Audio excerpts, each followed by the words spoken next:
Hello and welcome to ISTV News. I'm Gabby Golmay with the news today. First, the top story.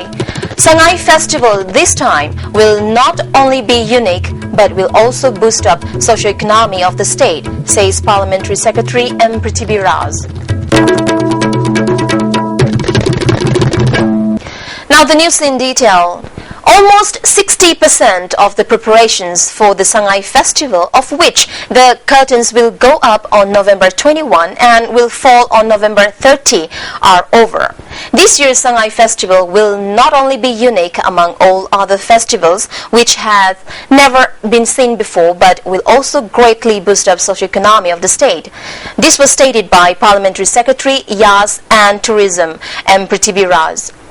In an exclusive interview, M. Prithvi Raj, MLA of Moirang Assembly Constituency, told our sub-editor, Nawabam Phillips, and video journalist N. Ranjan that there will be a total of 470 stalls at the festival ground.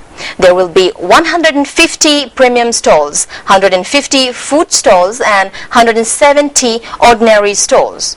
Special stalls to be called Explore Manipur Pavilion for the national and state awardees will be open free of cost. Last year, the fee for a premium stall was 15,000 rupees, but this time the fee has been reduced to 10,000 rupees in the interest of the people. The ordinary stall, of which the fee was 10,000 rupees last year, will be given at only 7,000 rupees this time.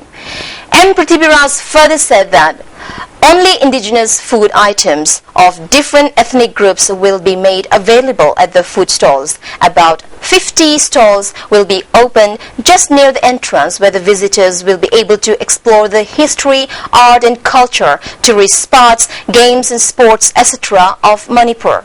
Handakida tongan mo putoksaki khalipsna koina Manipur gi lariba tongan ba ethnic tribes singi magi ethnic tribe mongi, for example Tangkhul Naga gi hairasi Tangkhul Naga gi magi ethnic food si magi product magi local even sinariba product Tangkhul Naga da nungbi chokpi da thongba gumba adagi mo akoi kuki gi mo mizo gi paite gi adagi koi Manipur gi koi maite gi hairasi maite gi chagluk si, for example akoina akoi gi usop ta mathel mayam je display ga tawraga thamaga madu gi thali ma cha gi hairasu hek phanganba. In order to make the Sangay Festival successful, coordination is being made with all the concerned departments by forming various subcommittees, the Parliamentary Secretary said.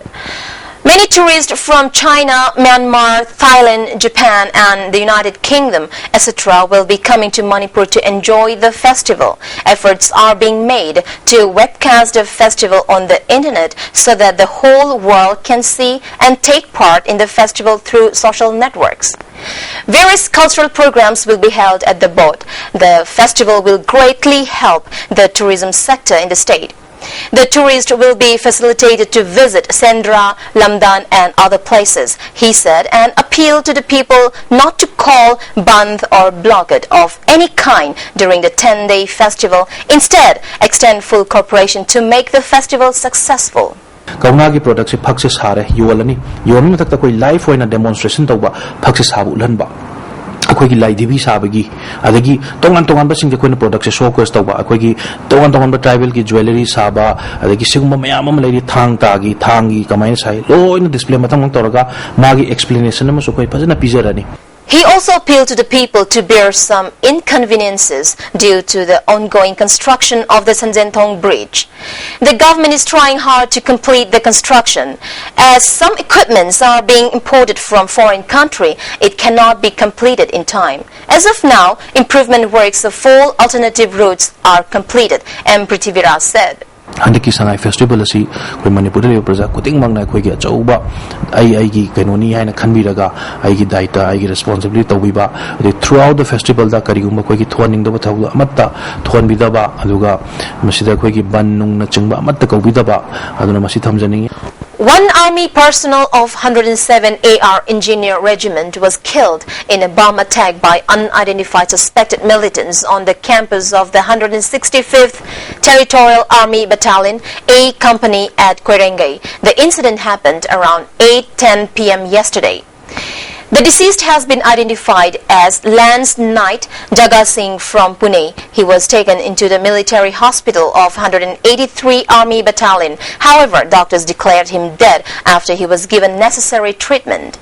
After the incident, early in the morning today, a combined team of Manipur Police bomb squads, Haingang Police and Imphal East Commando led by Commando OC Vaipai conducted a search operation on the spot. A hand grenade was recovered from the site. Manipur Police bomb squad safely detonated the hand grenade at a spot at Atanbigay, Lokon.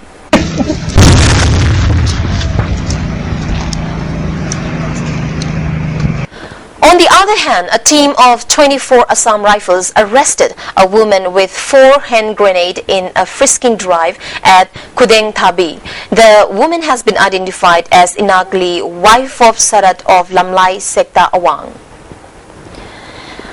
An inferno has completely destroyed the house of one Khairakpam Momocha of Wangkai, Tokpam Laikai last night around 10 p.m. A sum of around 4 lakh rupees in cash, gold, jewelries, furniture, etc. have been reduced to ashes.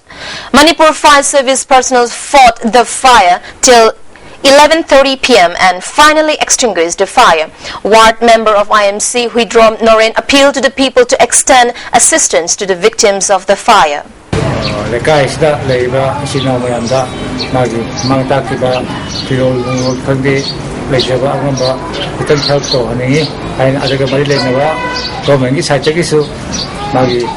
awabasida sauga haningi amsong mating panganing haibasi agi modi aduna siumba nungai thogose amuhana thokna baso ko namuna punna hona minawa khumina ba baso batau tabre khali. Now let's take a look at the national and international news. Taking up the cause of addressing the menace of drug addiction, Prime Minister Narendra Modi has sought suggestions from the people for a possible way out to tackle the menace of drugs in the country. In a series of tweets, Mr. Modi asked the persons and NGOs working in the area to share their experiences and write to him on the issue. Mr. Modi said he will take up this issue in his next program, Man Ki Baat, on All in India Radio. Citizens can share their views, comments and ideas on mygov.in or write directly at pmindia.gov.in.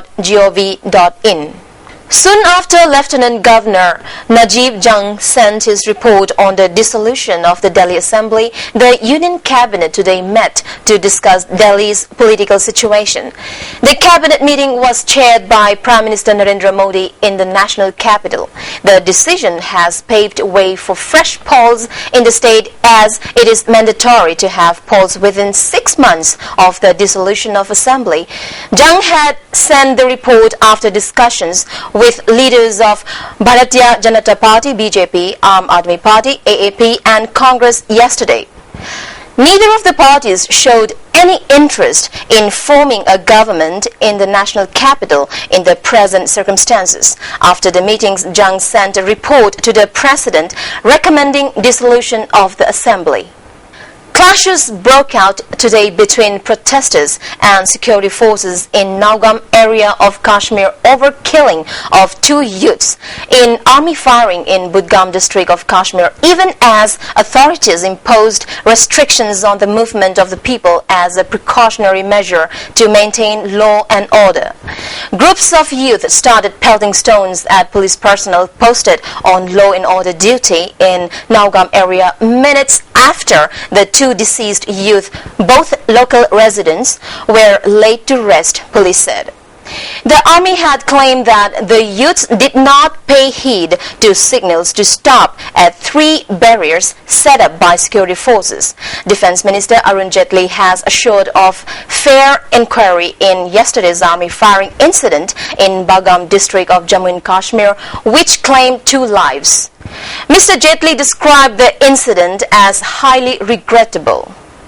In the United States, new tower of World Trade Center reopened for business more than 13 years after the original towers were destroyed in the 9/11 attacks. Employees of a publishing company have started moving into the 104-story building in New York. The $3.84 billion skyscraper took 8 years to build New York's World Trade Center and is now the tallest building in the U.S. The 104-story building is the centerpiece of the 16-acre site where the Twin Towers once stood before they came crashing down, killing about 3,000 people.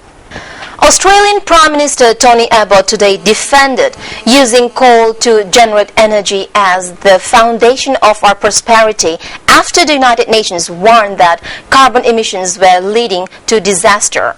United Nations climate experts had earlier said that emissions of 3 key greenhouse gases were at their highest levels in more than 800,000 years, and Earth was on track for temperatures to rise by at least 4 degrees Celsius, that is 7.2 degrees Fahrenheit, by 2100 over pre-industrial times.